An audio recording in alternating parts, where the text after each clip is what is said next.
바벨론 포로 이후에도 이스라엘에 그런 남은 자가 남아 있었습니다. 바벨론 포로로 말미암아 사실상 그 백성은 하나의 백성으로서 씻음을 받아 우상 숭배에서 영구적으로 벗어났고 에스라와 느헤미야의 견고한 통치 아래 있게 되었습니다. 그러나 이러한 상태는 새로운 위험의 소지가 있었는데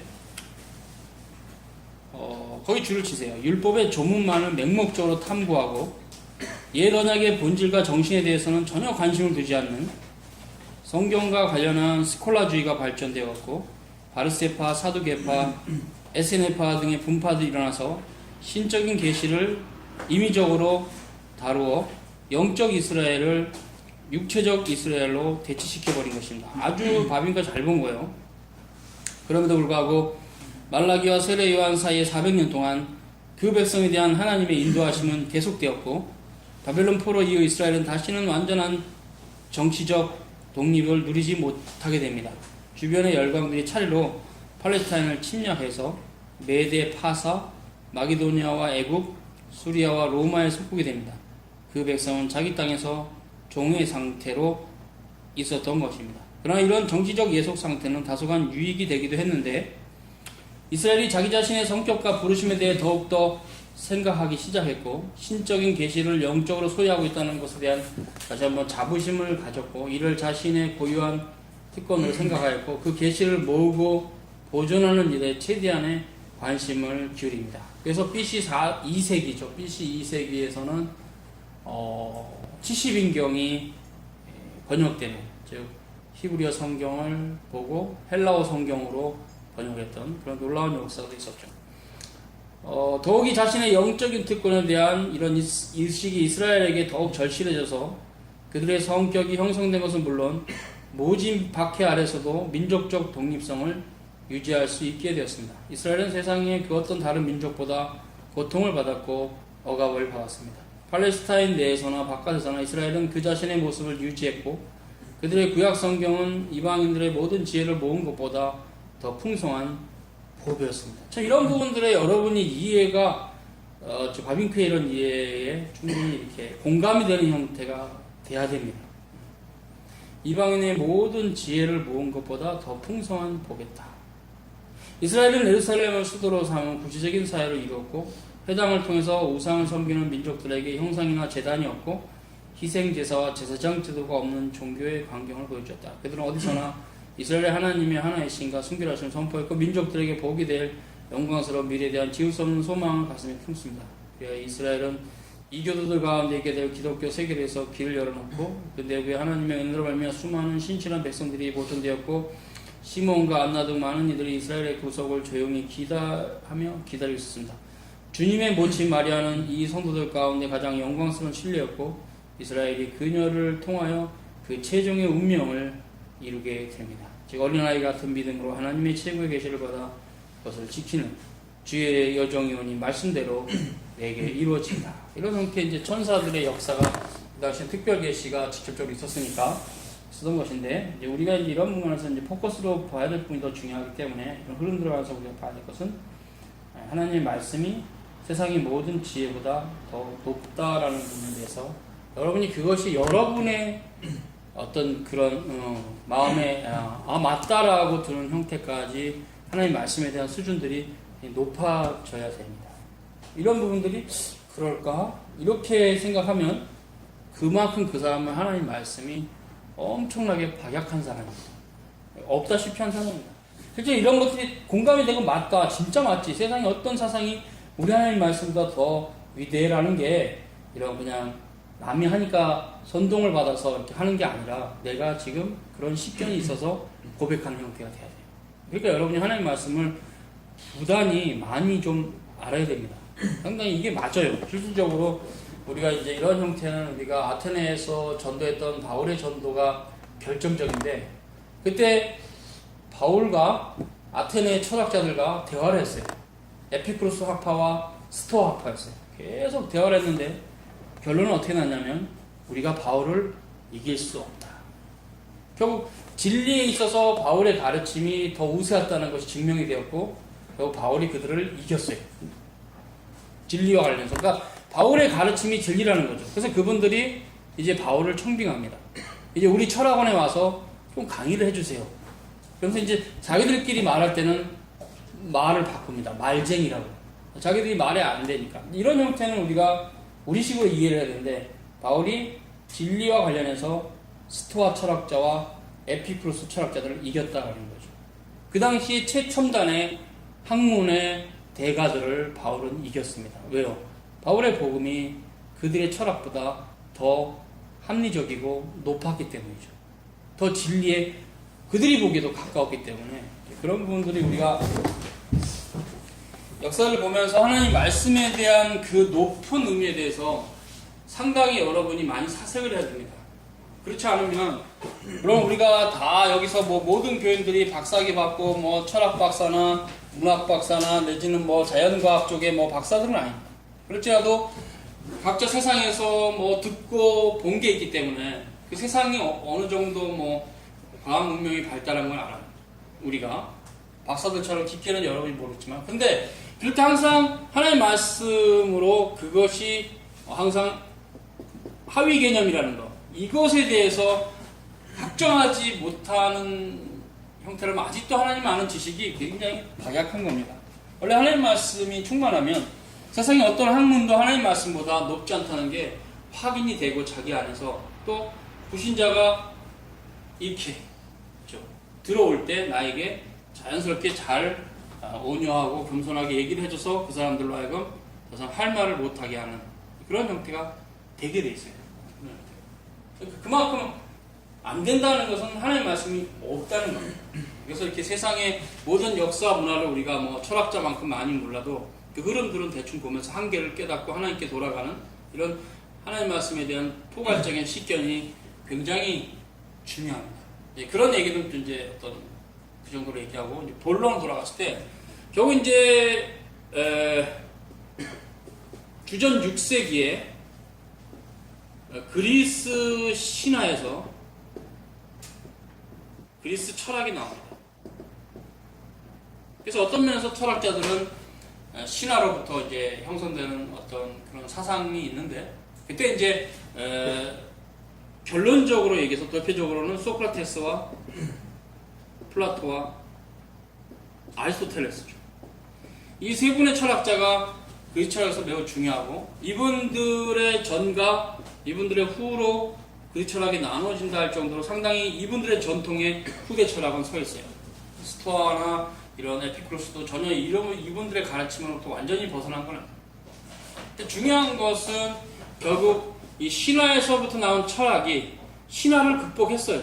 극복한 겁니다. 신화의 한계점을 다 정리를 끝냈고 이제 우리는 지혜를 추구한다. 그래서 이제 지혜를 추구한다. 이게 철학인데 이런 형태로 해서 넘어갔어요. 그래서 실은 이게 BC 6세기라면 사도 바울이 복음을 전할 때는 주후 1세기니까 AD 1세기잖아요.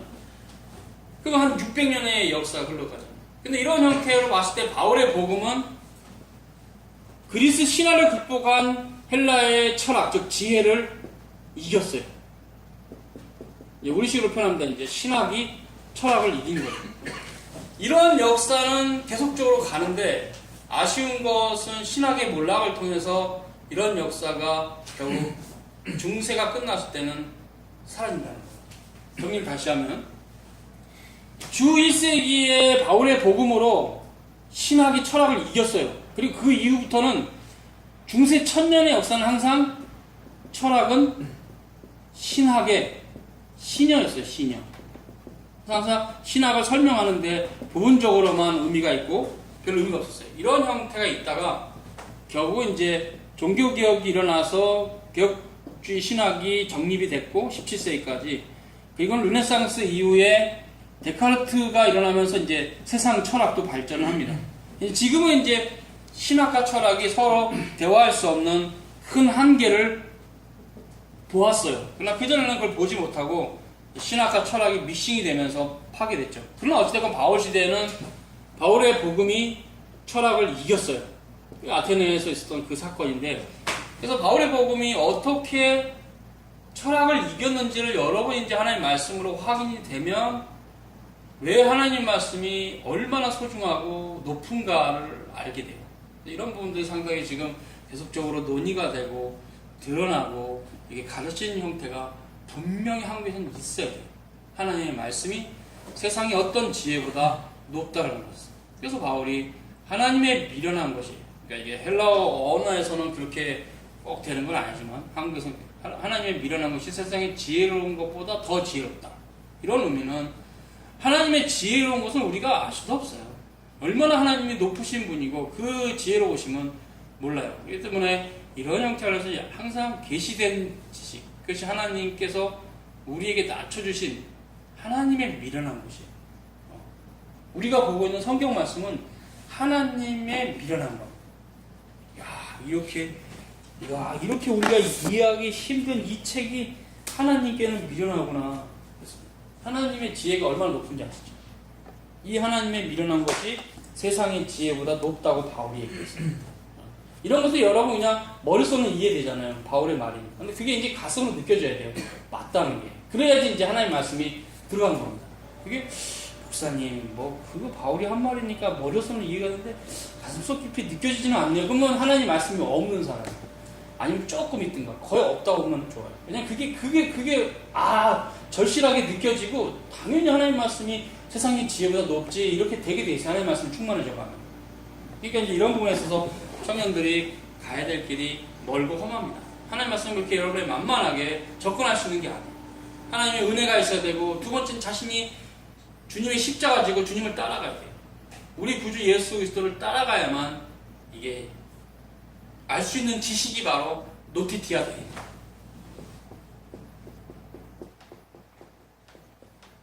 이 노티티아 데이는 이렇게 철학으로 이해할 수 있는 지식이 아니에요. 오직 하나님의 은혜와 성령의 비춰주심으로 이해하는데, 그런 형태라는 것은 주님을 따라가는 자가 그 지식을 갖게 됩니다. 즉, 그 지식은 단지 세상의 철학 같은 논리적인 지식일 뿐만 아니라 그건 당연히 포함하고 있으면서 그걸 뛰어넘는, 어떻게 보면 그죠, 전인적인 지식이 실은 노티티아 데이입니다.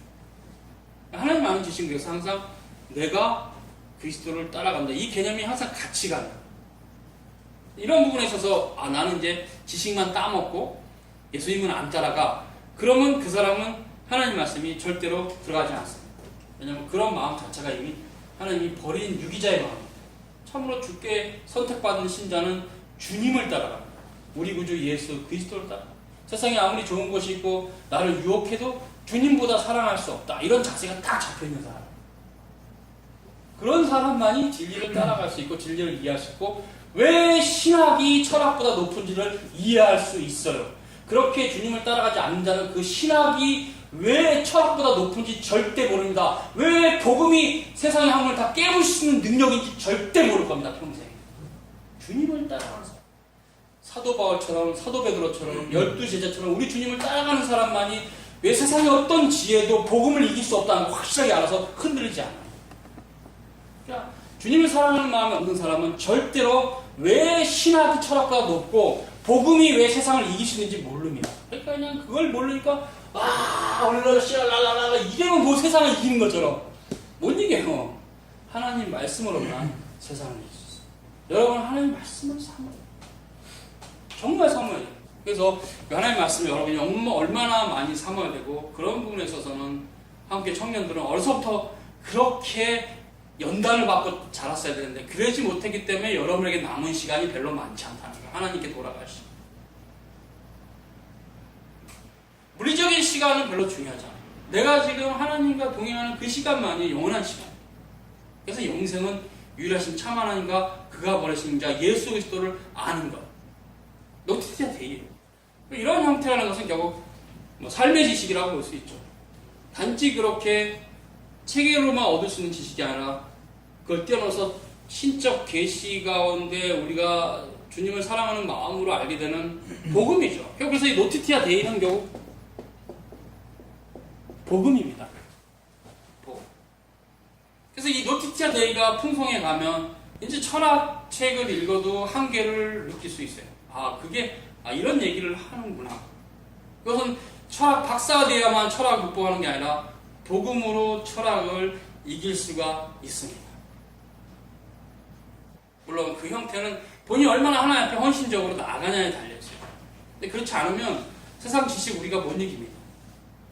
결국 이렇게 세상 지식에 있을 근원적인 이유는 하나님의 전적인 은혜인데 결국 주님을 따라가는 그 신앙이, 그 믿음이 성령의 조명을 따라 세상의 모든 학문을 우리가 물론 그분들의 깊은 사상까지 다 몰라서 상관없어요. 그러니까 한계는 안다는 거죠. 결국 이런 형태의 구도를 얘기하면 아마 세상의 철학자도 여러분하고 얘기를 하는 순간에 한계를 느낄 거예요. 어쩔 수 없어요. 이게 신학의 역사가 바울의 복음서부터 있었기 때문에 이런 형태라는 것은 쉬운 문제가 아니에요. 그리고 바울이 가말리엘 문화생이었고 바울이 가말리엘 문화생이었던 이유 자체가 철학을 마스터한 사람입니다. 철학을 다 알고 있는 자로서 그들의 한계를 그가 지적한 거예요. 아테네에서. 그때 이분들이 결국 인정한 겁니다.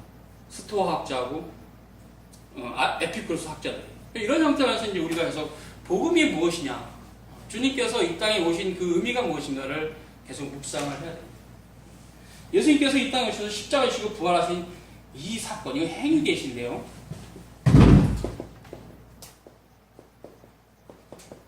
그러면서도 이것이 계시 절정입니다.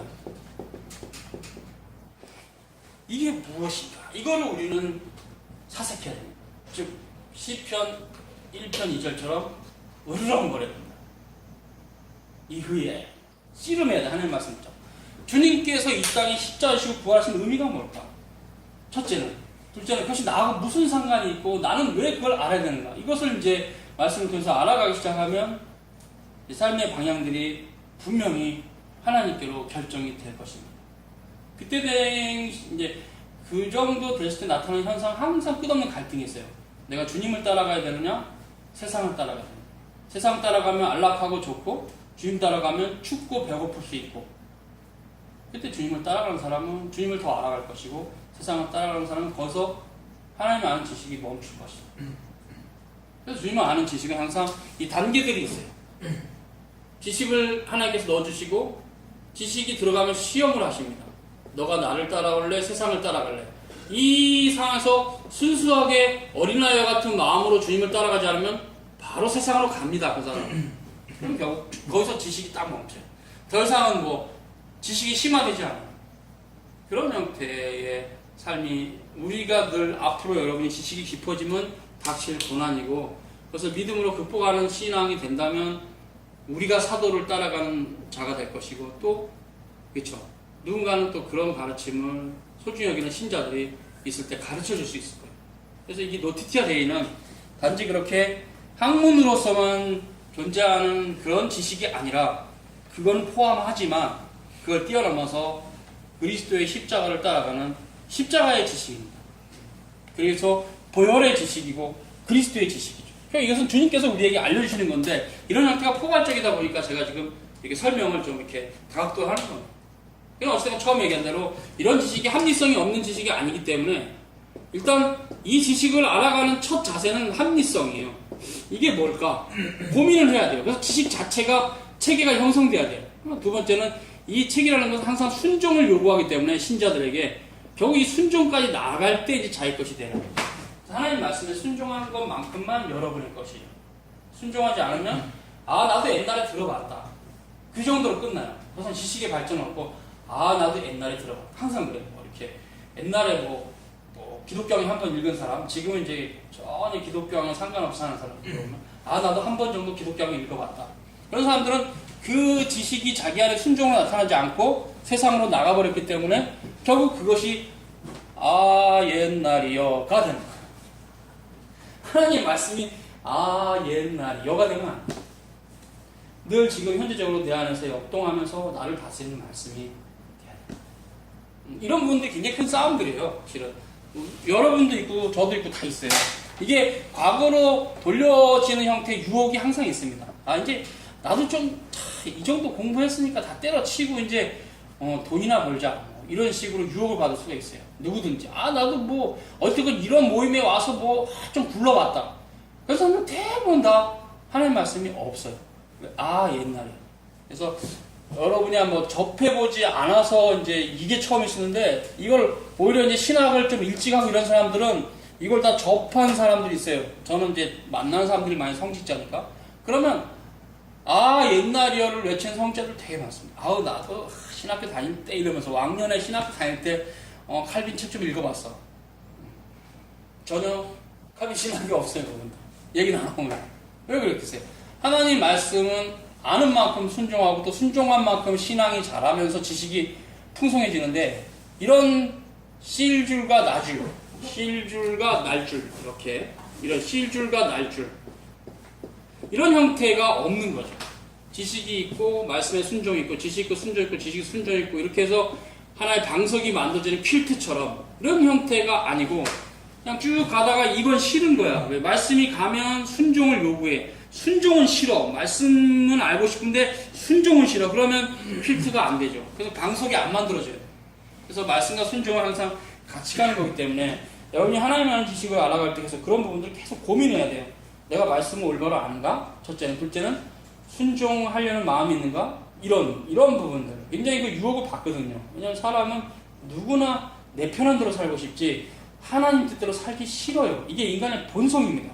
그럴 때마다 내가 주 앞에 왜 나가야 되지?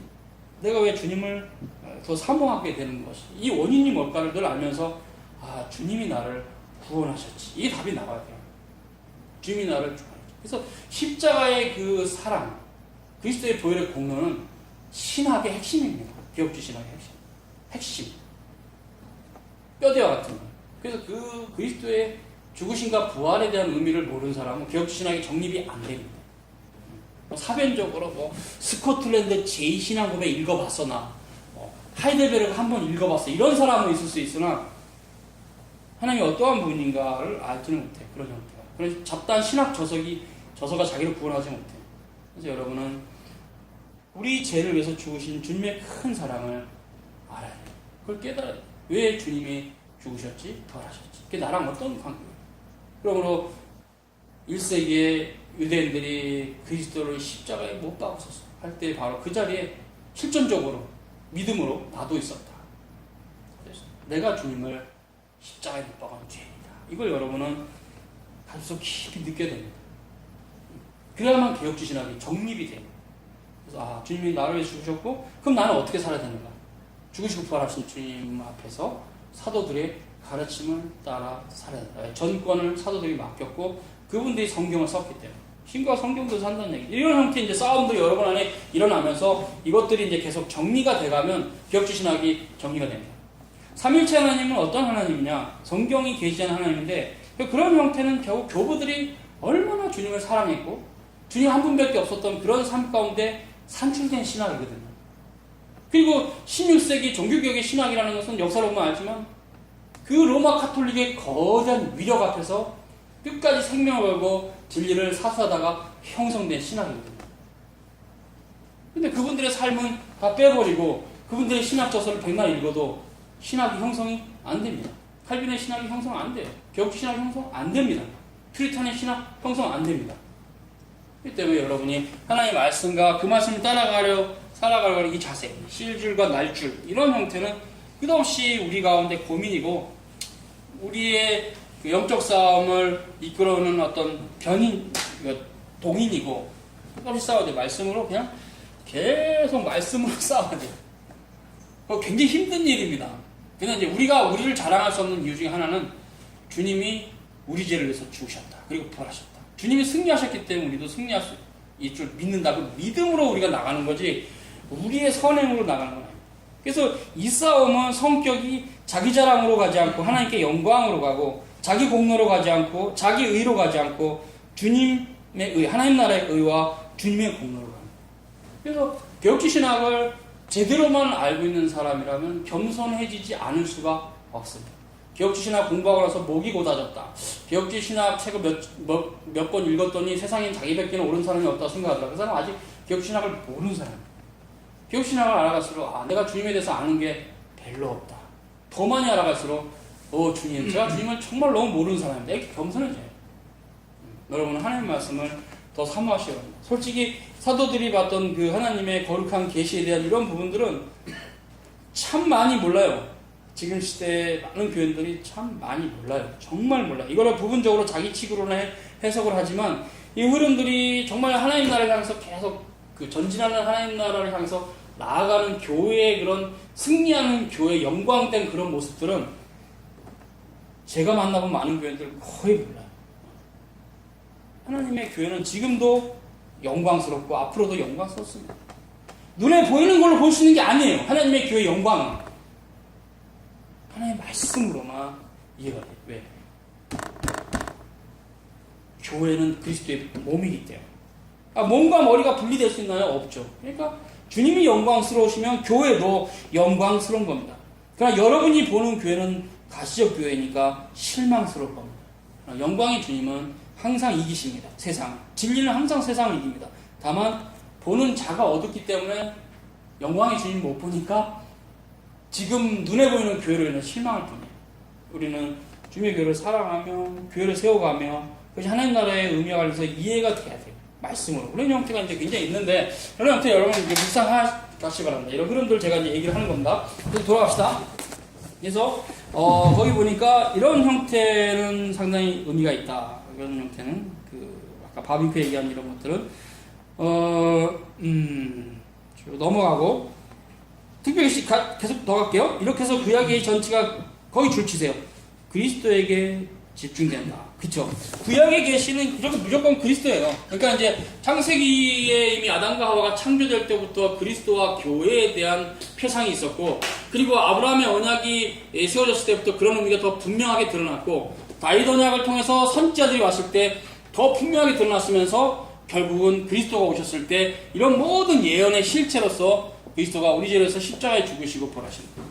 됐죠?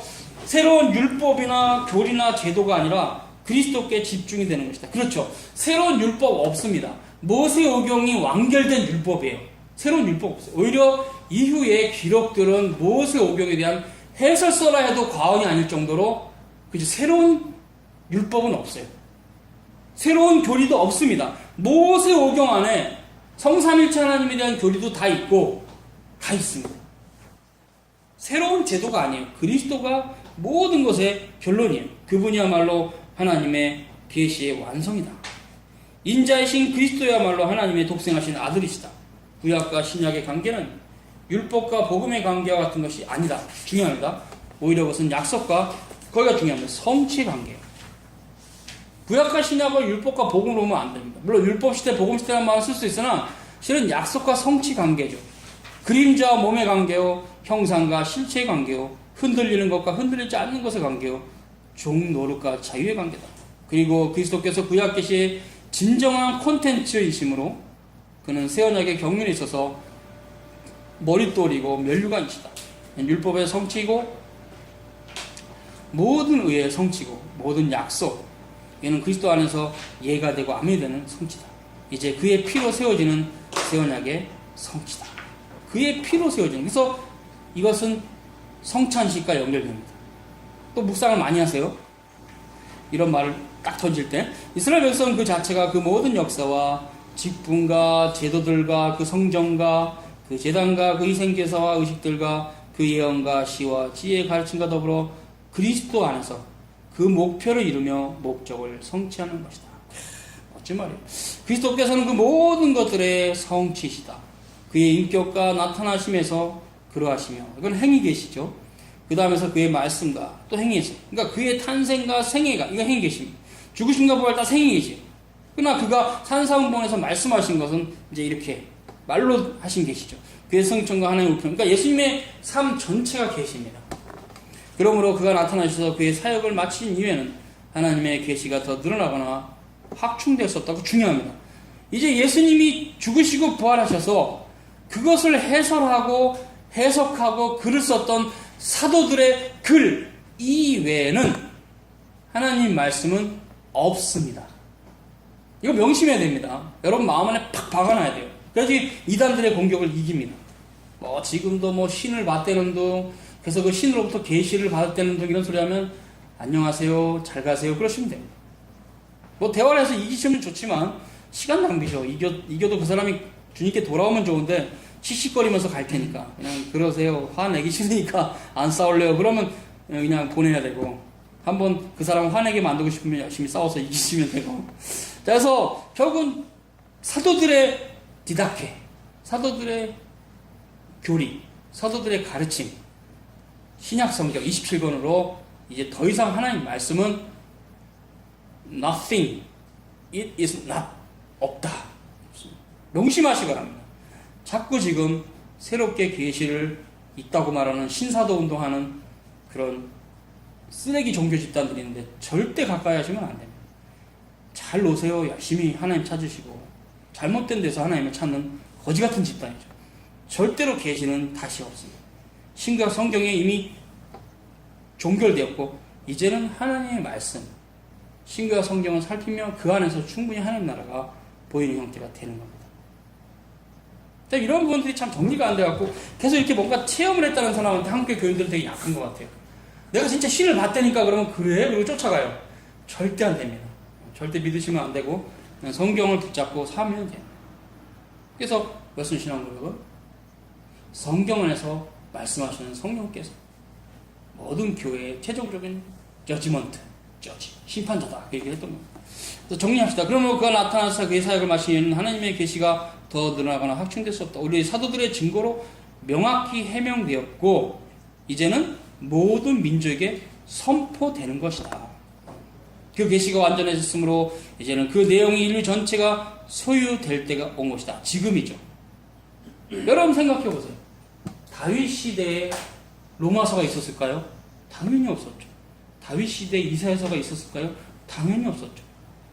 무엇을 말합니까? 신구약 성경이 다윗 시대를 위해서 쓰여진 책이 아니라 신구약 성경은 우리를 위해서 쓰여진 거예요. 다윗 시대는 없었어요. 다윗 이후의 모든 그 계시의 기록들이 말라기서도 없었고 예레미야서도 없었어요. 신약 성경은 한 권도 없었어요. 신구약 성경이 다윗을 위해서 기록된 책입니까? 아닙니다. 우리를 위해서 기록된 책. 다윗을 위해서 기록된 게 아니에요. 모세오경은 다윗을 위해서 기록됐다고 할 수 있죠. 모세오경 정도는 다윗이 읽었을 테니까. 그러나 말라기서나 이사야서는 다윗을 위해서 기록했다고 말할 수 없잖아요. 누구를 위해서 기록한 겁니까? 우리를 위해서 신구약 성경은 기록이 됩니다. 근데 우리를 위해서, 그러니까 이 시대 지금 교인들을 위해서 기록이 됐는데 단 한 줄도 안 읽고 1년 동안 신앙생활하는 교인들, 평생을 단 한 권의 성경도 안 읽고 맞춰가는 신대. 목사님, 저는 빌립보서 그 4장밖에 없나요? 한 5장. 빌립보서도 한 권 읽은 적이 없어요. 유다서도 한 장 읽은 적이 없어요. 이래고 인생을 맞춰가는 교인들이 제가 보기엔 태반이죠. 여러분도 그런 모습이 아닐지. 이건 우리를 위해 써준 겁니다. 주님께서. 우리를 위해서 남겨주신 겁니다. 이제 물론 시대적으로 달라서 지금은 이렇게 됐지만 역번이긴 한데 한 권으로 딱 이렇게 손에 잡고 성경 66권을 붙잡고 있을 수 있는 이 어떻게 보면 좀 젊은이들 식으로 소름 끼치는 이 설레임. 우와, 다윗이 간절히 바랬던 거야. 신구약 성경이 딱 종결돼서 우리 품에 다 이 설레임. 그런 생각 해봤어요? 저는 많이 해봅니다. 정말 너무 감사하다. 주님께서 우리를 위해서 이걸 남겨주셨다. 그리고 또 인쇄술이 발달돼가지고 이렇게 한 권으로 모았다. 1세기, 2세기, 3세기에는 이렇게 한 권으로 모으기 힘들어요. 모으지 않죠. 힘들죠. 회당에 가야 있지 뭐 개인이 이렇게 한 권의 성경을 들고 언제든지 착관에서도 읽을 수 있고 뭐 어디든지 뭐 커피숍에도 읽을 수 있고 뭐 화장실 가서 읽을 수 있고 없어요. 이렇게 하나님의 말씀이 지금 우리를 위해서 정확하게 정리가 끝났음에도 불구하고 새로운 계시를 쫓는 쓰레기 같은 종교 집단들과 교인들, 좀 생각해 볼 문제가 있잖아요. 참다운 신앙이 뭡니까? 하나님의 말씀이 도대체 뭡니까? 어떤 체험을 통해서 신비한 걸 경험하는 게 하나님의 말씀입니까? 그게? 우리를 위해서 지금 남겨진 이성, 계시록으로 정리됐고 2세기 이후 신자들을 위해서 만들어졌는데 2세기 이후는 인쇄술이 발달이 안 돼서 이거를 한 권에 봤는지 우리가 불확실해요. 최소한 15세기, 16세기 거간의 이후에서부터 이제 한 권의 성경으로서 있는데 참 은혜죠. 그때 한 권의 성경이 최초에 이제 역번이긴 하지만 있었던 게 이제 16세기 이후에 개혁자들이죠. 개혁주의 시대에서부터 이제 한 권의 성경이 생겼습니다. 틴달이나 제네바 성경이나 제임스 바이블 같은 것이 생기면서 이제 한 권의 성경을 읽을 수 있었어요. 그러니까 그 시대부터 이제 나아갔던 이런 형태의 신학들이 굉장히 중요한 겁니다. 성도들이 하나님의 말씀을 한국어로 붙잡고 있었죠. 우리는 이제 한글 성경이긴 합니다. 그러니까 영어보다는 조금 원문에서 조금은 어긋나긴 해요. 그러니까 즉 어렵다는 거죠. 그러나 그래도 감사한 겁니다. 하나님께서 이렇게 한글로 성경을 역본해서 우리에게 읽을 수 있게 해주시는 것입니다. 그러니까 여러분이 그런 부분도 좀 고민을 해보시고 넘어갑시다. 계시가 완전해졌으므로 그 내용이 인류 전체가 소개된다. 구약에서는 모든 것이 그리스도께로 인도되었으나 신약에서는 모든 것이 그에게서 파생. 이것도 좋은 표현이에요. 구약은 모든 계시가 그리스도에게로 집중됩니다. 신약은 뭐냐면 그리스도에게로부터 다 나온 겁니다. 복음서는 말할 것도 없고 그분의 행적을 기록했기 때문에, 그러니까 바울 서신과 일반 서신도 다 그리스도로부터 나온 거예요. 이미 주님을 봤기 때문에 사도들이 계시를 쓴 겁니다. 그리스도야말로 시대를 바꾸시는 전환점이셨던 것이다. 아브라함에게 하신 그 약속이 이제 모든 민족에게로 나아갔다. 땅에 있는 예루살렘이 위에 있어서 우리 모두의 어머니가 되는 예루살렘에게 길을 내어주는 것이다. 이스라엘이 모든 언어와 백성들 가운데 불러낸 교회다. 그렇죠. 그래서 이제 이스라엘은 구약 교회고요. 이스라엘 공동체는 지금 이제 사도들이 오순절 이후에 세워오는 신약 교회는 이제 구약 교회와 구별이 되죠. 경륜상 이것이 교회다 이랬어요. 교회로 대치되었다 이렇게 표현됐죠. 그러니까 구약 교회가 신약 교회로 대치되었다 이해를 하시면 됩니다. 이는 때가 차서 중요합니다. 때가 찬 겁니다. 주님께서 오신 것은 풀타임, 즉 때가 찬 겁니다. 때의 충만, 때가 차서 이루어지는 경륜이요.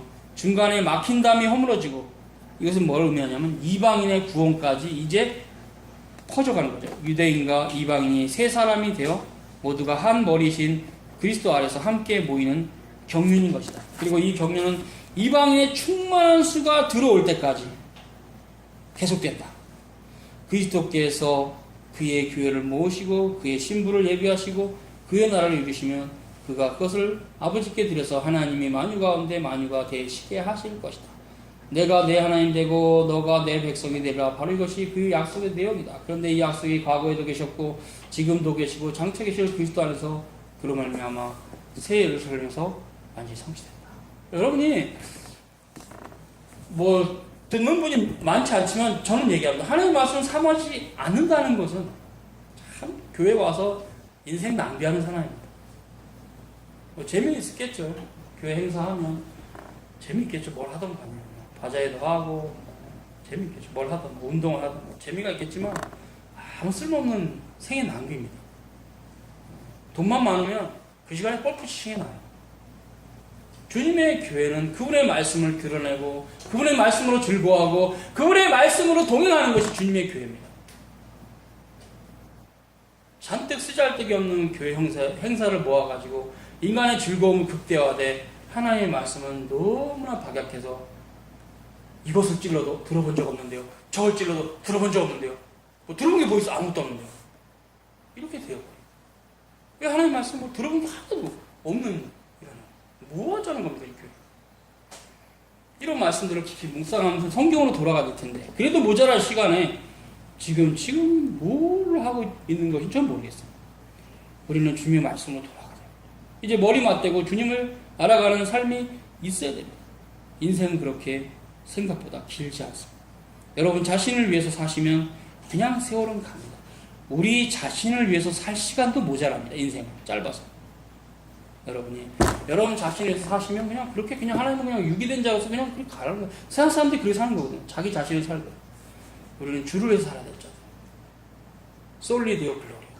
그 의미가 뭔지를 묵상하고 알아가고 절실해지고 소중해지고 설레야 돼요. 그 말씀 앞에서. 하나님의 말씀이 엄청 설레야 됩니다. 너무 좋다. 그리고 이제 정말 애통이 나왔다. 주님 자기가 큰 죄인. 이렇게 주의 말씀을 모르고 살았네요. 이런 것들이 여러분의 삶 가운데 계속 알아가면서 말씀 안에서 자유함을 얻고 평강을 얻어야 됩니다. 이 말씀으로 오는 평강과 세속의 평강은 다릅니다. 말씀으로 오는 평강은 절대적 평강이고 세상으로부터 오는 평강은 물질이 많으면 돈이 한 10조 정도만 은행에 있으면 평강이 와요. 이제 내가 돈을 안 벌어도 굶어 죽진 않겠구나. 괜찮은 집도 살 수 있고, 한 달에 한 번씩 유럽으로 여행도 가고 하와이로 여행도 갈 수 있구나. 이러면서 굉장히 평강을 옵니다. 근데 그 평강과 하나님의 평강은 다릅니다. 하나님 나라 평강은 내가 지금 하루살이 인생이라서 돈을 안 벌면 다음 달엔 내가 굶어 죽을 수도 있어. 이런 급박한 상황 가운데서도 있어요. 하나님의 평강. 그래서 여러분이 세상이 주는 평강과 하나님이 주는 평강은 평안이 다른 평강입니다. 여러분은 하나님의 평강을 알아가야 돼요. 물론 세상에 우리가 돈을 많이 벌어서 좀 더 재정적인 안정감을 가지고 사는 것도 중요하죠.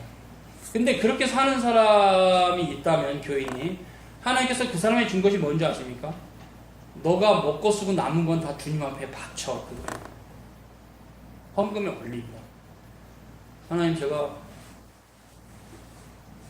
한 1조가 있는데 평생에 한 10억이면 뭐 괜찮게 여행도 다니고 쓸만한데 나머지는 어떻게 할까요? 나머지는 주님께 바쳐. 그게 하나님 뜻이에요. 그래서 물질은 의미가 없는 겁니다. 1조가 여러분 통장에 있으면 1조를 다 쓰고 죽을 수 있을 것 같아요? 지금 트럼프가 자기 재산이 12조라는데 그 친구 이제 10년 안에 20년 안에 죽을 텐데 대체로 보면 90살 안에 죽잖아요.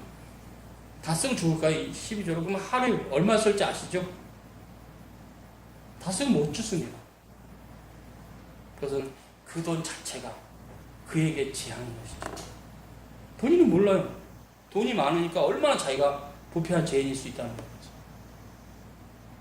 자신감이 넘쳐 흐르죠. 그러나 하나님의 말씀에 비춰보면 얼마나 큰 죄인이 우리 모두가 특별한 사람을 욕하는 게 아닙니다. 지금 우리 모두가 하나님 앞에 얼마나 큰 죄인인지 알아가면서 주님이 너무나 우리에게 소중한 자가 됩니다. 주님을 가장 소중히 여긴 그런 신앙들이 이런 특별 계시의 내용을 굉장히 중요하게 있어요.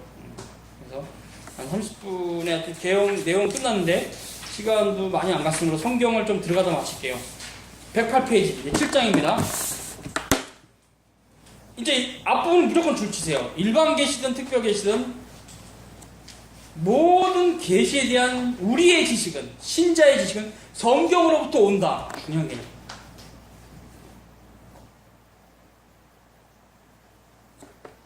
계시와 성경 이들 사이의 관계를 이해하는 것이 중요하다. 한편으로는 이들 사이의 중요한 차이도 있다. 예를 들면 계시는 그것을 기록한 성경보다 훨씬 오래전부터 있었다.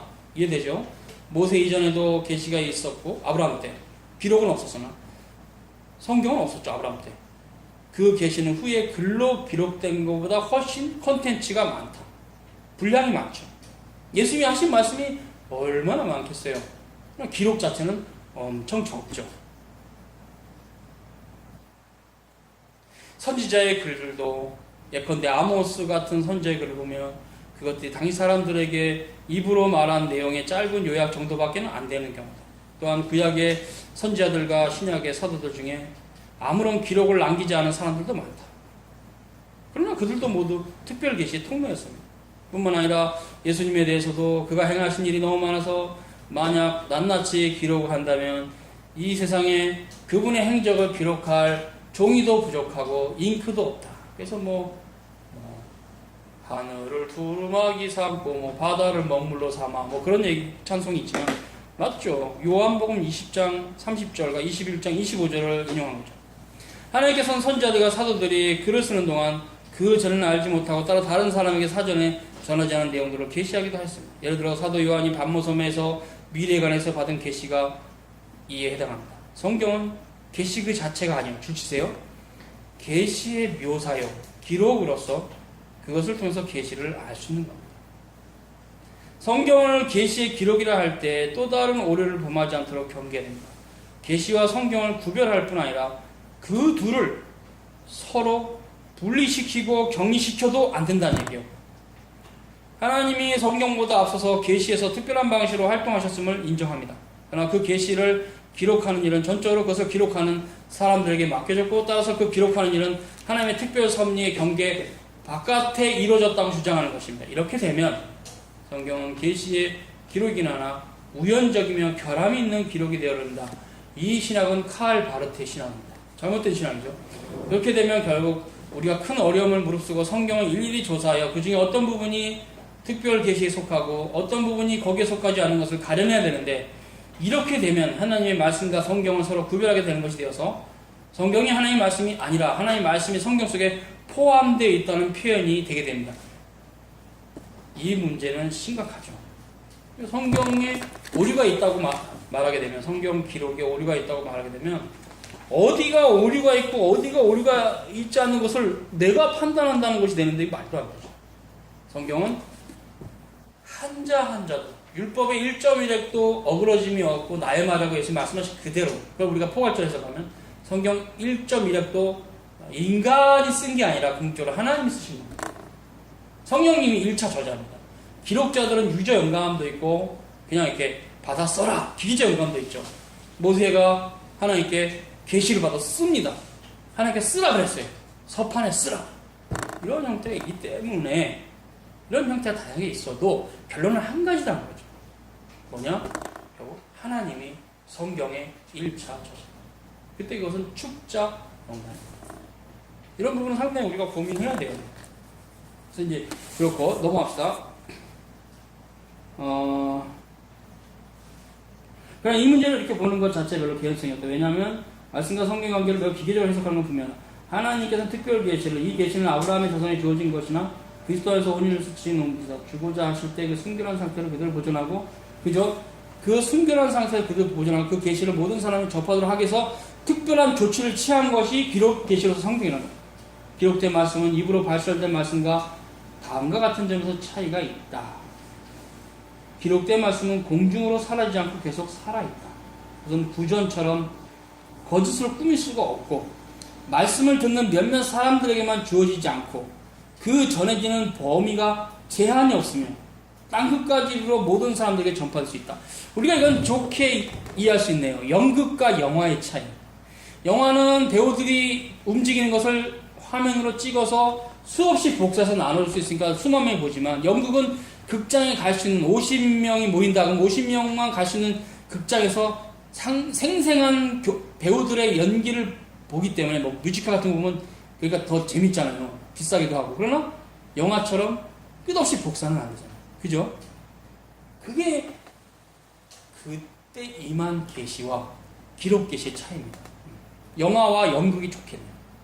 영화는 복사를 통해서 계속 볼 수 있으면서도 평면적이잖아요. 입체적이지는 않잖아요. 뮤지컬 같은 그런 연극은 계속 볼 수는 없으나 상당히 입체적이죠. 그때 하나님께 직접 말씀하셨고, 아브라함 만나셨고, 세 천사가 나와서 아브라함 대접을 했고, 이런 우리가 이게 그림이 그려지잖아요. 어떤 형태인지 입체적으로 우리는 알 수는 없어요. 다만 뭔가 있었다. 그때 뭐 아브라함이 천사를 따라가서 소돔을 멸망시켰다는 천사의 말을 듣고, 이런 놀라운 역사가 있었다는 것을 기록으로 남겼기 때문에 우리는 영화를 화면으로만 볼 수 있는 것처럼 이렇게 기록 계시를 통해서 희미하게 볼 수 있다. 자세하게 무슨 말했는지는 다 기록으로 남기지 않았어요. 이런 것들이 우리에게 신기한 거죠. 그러니까 이게, 그래서 제가 이제 이런 형태들은 고민할 수 있는 형태가 여러분에게 조심스러운 게, 가끔씩 인간적인 생각이, 야, 계시록 읽으면 꼭 뭐랄까, 꼭 이렇게 좀 만화영화 같은 야, 이런 일이 진짜 있어요. 왜 그런데 있을 수 있냐면요, 계시록 읽으면 그렇게 굉장히 아주 건조하게 기록된 말씀은 너무나 많은 말을 하기가 불가능하니까 이렇게 말뚝만 박아놓은 거예요. 이해를 좀 쉽게 하기 위해서. 특히 요한계시록이 그런데, 여러분이 어떤 유명한 어떤 배우의 사진과 만화를 보면, 만화가 그 사람이 얼굴에 인상은 보이지만 사진하고는 다르잖아요. 사진은 점도 보이고 뭐 그렇지만, 만화로 그냥 이렇게 선만 딱딱딱 이렇게 해서 이렇게 그려버리면 그 사람의 인상은 들어오지만 자세한 피부의 흐름이 이런 거 안 보이잖아요. 사진과 만화의 차이 알잖아요. 캐리커처 같은 거. 그러니까 계시록은 만화 같은 거죠. 점만 팍팍 찍었기 때문에 이 의미가 끝없이 지향하는 풍성한 내용은, 그렇죠, 우리 시대 사람들은 잘 몰라요. 그래서 이단들이 계시록 갖고 장난을 잘 치는 거예요. 이 희미한 점을 가지고 이런 상징과 비유를 가지고 지멋대로 해석하기가 쉽기 때문에. 그러나 계시록은 분명히 앞으로 되어질 일이고 우리가 함부로 해석하기 힘든, 그러나 분명히 어느 정도는 올바르게 해석할 수 있는. 왜냐하면 계시록 이전의 책들이 수없이 많이, 수없지는 않네요. 66권이면 65권이 있으니까. 이단들의 특징은 이 65권은 제끼고 요거를 자기들 식으로 해석합니다. 그게 문제예요. 그러나 실은 요한계시록 같은 거 상당히 읽어보면 야, 이 계시록의 기록이 갑자기 뭐라고 대점이 막 떨어지고 야, 이게 뭐야 이렇게 되잖아요, 그죠? 특히 계시록이 그렇게 상징이 많기 때문에 그럴 수 있어요. 이게 막 뭐랍니까 황충이 막 다섯 천사 있고 머리털이 있고 이게 이렇게 황충의 모양이 이게 뭐야? 이런 형태는 하나님께서 하시고자 하신 그 엄청난 데이터를 계시록에 다 기록이 안 되니까 점만 몇 개 딱딱딱딱 찍어놓은 거예요. 그럼 이렇게 부족한 데이터를 갖고 계시록을 어떻게 해석하냐? 그 전에 모세오경서부터 계속 흘러온 하나님의 뜻이 있기 때문에 해석이 되는 거예요.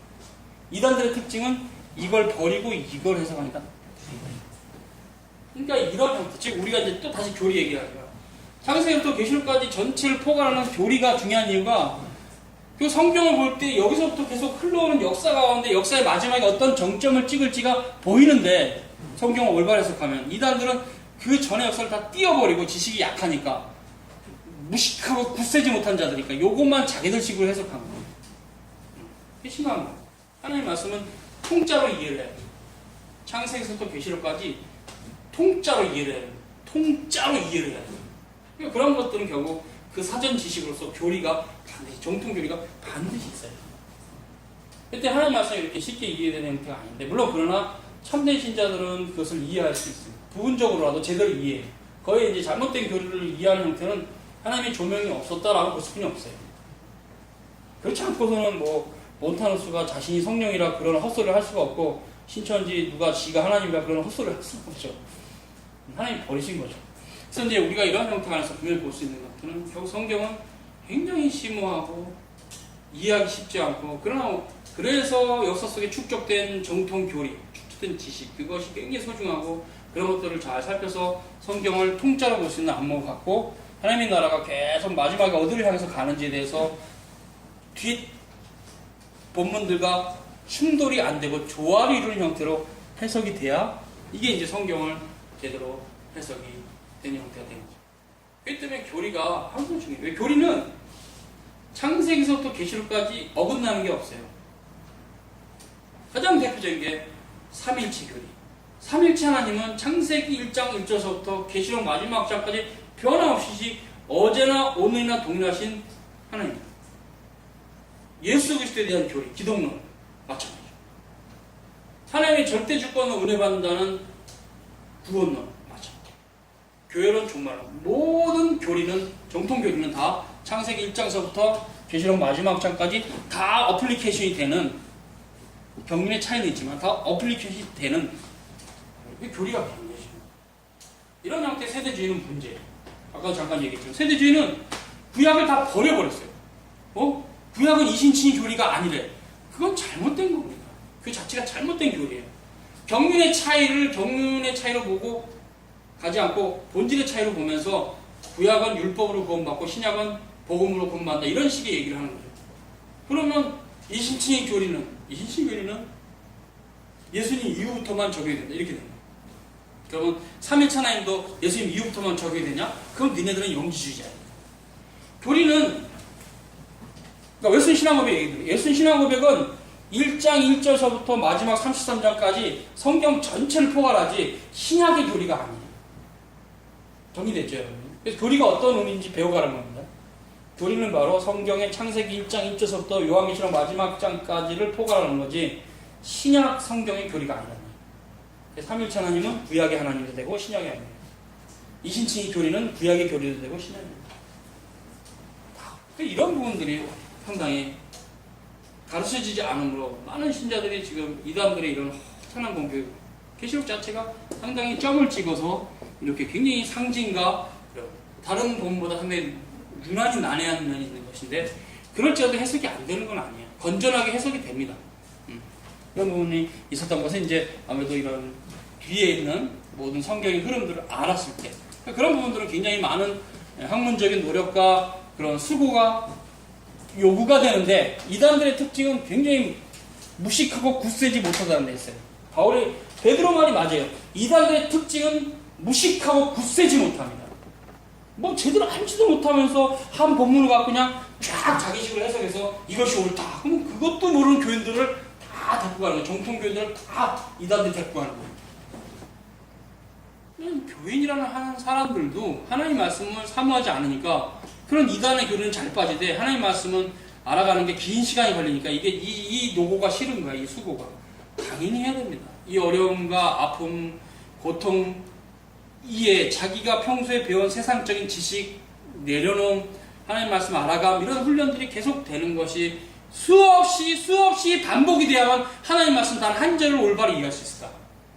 그런 노고와 땀과 그런 걸 안 하고 아주 쉽게 하늘나라 가려고 하다 보니까 이단에 빠지는 거예요.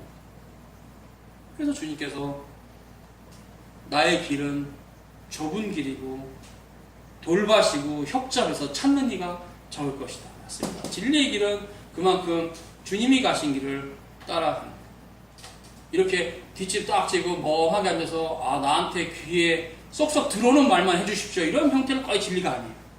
이해가 힘들고 또 어려워도 또 생각하고 또 생각해서 이렇게 조금씩 사색이 깊어져 가는 올바른 형태로, 이런 형태가 있죠. 그래서 제가 앞서 이렇게 외선 신앙고백을 던져두는 게, 그 목사님 도대체 객관성은 뭐예요? 이런 얘기를 누군가 할까봐 제가 얘기해요. 외선 신앙고백, 내 말을 듣기 싫으면 외선 신앙고백 네가 알아서 잘 공부해라. 난 그거를 제대로 정리된 신자에게 나는 할 말 없고 존중한다. 올바른 신학이 있다고. 끝! 이렇게 자꾸 뭐 누구 말을 따라간다가 아니라 역사 속에 개혁된 신학이 있고 그걸 따라가면 옳다는 것에 대해서 거기까지 올라오지 못하는 사람은 영원히 진리를 깨닫지 못할 수 있어요. 지금 너무 진리가 남발되어 있으니까 이것도 진리다, 저것도 진리다, 이것도 진리라고, 그냥 진리라고 하는 말들이 너무 남발되어 있기 때문에 외선 신앙 고백이 진리에 대해서 잘 정의한, 신과 성경을 잘 요약한 것이라는 그런 개념에 대해서 동의하지 못하는 사람은 영원히 진리에 이르지 못할 수 있어요. 그만큼 지금 시대가 진리에 대해서 너무 다양화됐고, 그렇기 때문에 우리를 하여금 돌아가는 길을 찾지 못하게 만드는데, 여러분 반드시 돌아가셔야 됩니다. 하나님 말씀은. 그래서 이제 그런 부분들을 좀 얘기하다 들었는데요. 거기 좀 볼게요.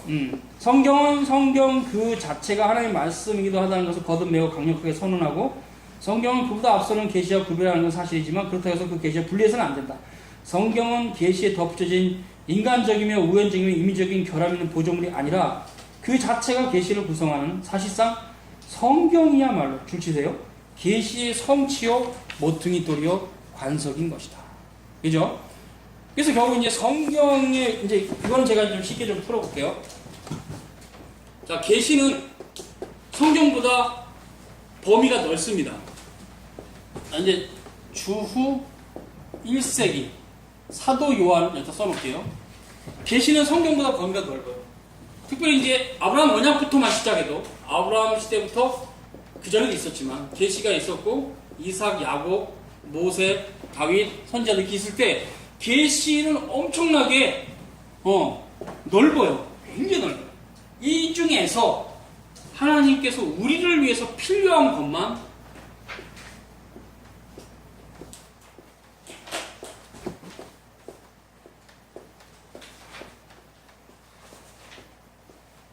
요게 성경.